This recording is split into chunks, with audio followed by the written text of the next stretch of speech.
नाज़रीन, अवामी न्यूज़ में ख़बरनि जो सिलसिलो जारी है। इन वक्त असीं तव्हांखे खिपरो खां ख़बर ॾींदा हलूं त खिपरो में MSF खिपरो पारां पीर सैयद शाह मर्दान शाह सानी जी 7वीं उर्स मुबारक जे मुनासिबत सां तकरीब थी गुज़री। हिन हवाले सां वधीक तफ़सील ॾिसूं था अवेस कुंभर जी इन रिपोर्ट में। पीर सैयद शाह मर्दान शाह सानी छटधणी जी 7वीं उर्स मुबारक जी मुनासिबत सां MSF खिपरो पारां तकरीब रखी वई। दुनिया में ॾाढो करे वियो आहे। हिन जी मिसाल पूरी दुनिया में नथी मिली सघे।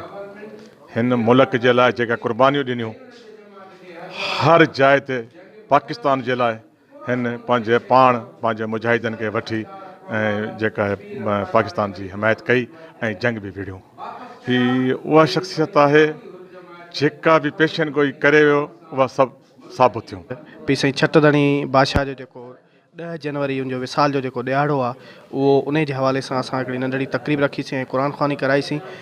पी साईं छटधणी बादशाह हिकु मुल्क जो अहम शख़्सियत हुई। हुन जूं मुल्क जे लाइ तमामु घणियूं वॾियूं क़ुर्बानियूं हुयूं ऐं हुन सियासत खां अलावा हू पाण रुहानी रहबर बि हुया। हुनजी हिकिड़ी वॾी जमायत बि आहे ऐं 1952 में पाण अची जेका आहे गादी बाल कराई। उन खां पोइ जेका लोड़नि में जमायत जेका क़ैद हुई, उनखे हिकु भेरो ॿीहर पंहिंजे कामिल मुर्शिद जे चवण ते हुननि खे लोड़नि मां आज़ादु कयो वियो ऐं 1965 ऐं 71 में जेको अंग्रेज़ साम्राज सां जेका जंग जोटी हुई 1936 में अंग्रेज़नि सां ऐं 1942 में हुननि जी जेका मार्शला लॻी हुनजे वालिद साहब जोटी ऐं उन खां अलावा 1965 ऐं 71 में जेके इंडिया सां जंगूं थियूं हुयूं, उन में पाण अची उमरकोट में अची पंहिंजे उन जमायत जे हुरनि सां गॾु उन्हनि जी कमान संभाली हुई ऐं तमामु जेके आहिनि वॾियूं क़ुर्बानियूं मुल्क जे लाइ आहिनि। पागारा खाना अॻे बि क़ुर्बानियूं आहिनि, उहे कंहिंखां लिकियल कोन्हनि। पाण सैयद शाह मर्दान शाह सदाईं जेको आहे मुल्क जे लाइ, वतन जी भलाईअ लाइ सोचो आहे, हिफ़ाज़त कई आहे। 1965 जी जंग हुजे या 1971 जी जंग हुजे,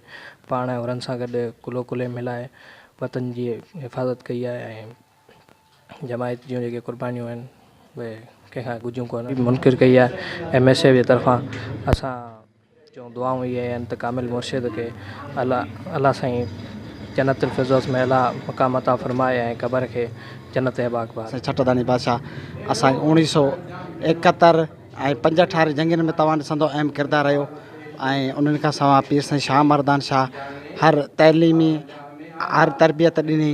हर तकरीब में शरीक माण्हुनि जो चवण त पीर सैयद शाह मर्दान शाह सानी जूं हिन मुल्क ऐं अवाम लाइ कयल ख़िदमतूं तारीख़ में हमेशह सुनहरी अखरनि में लिखियूं वेंदियूं।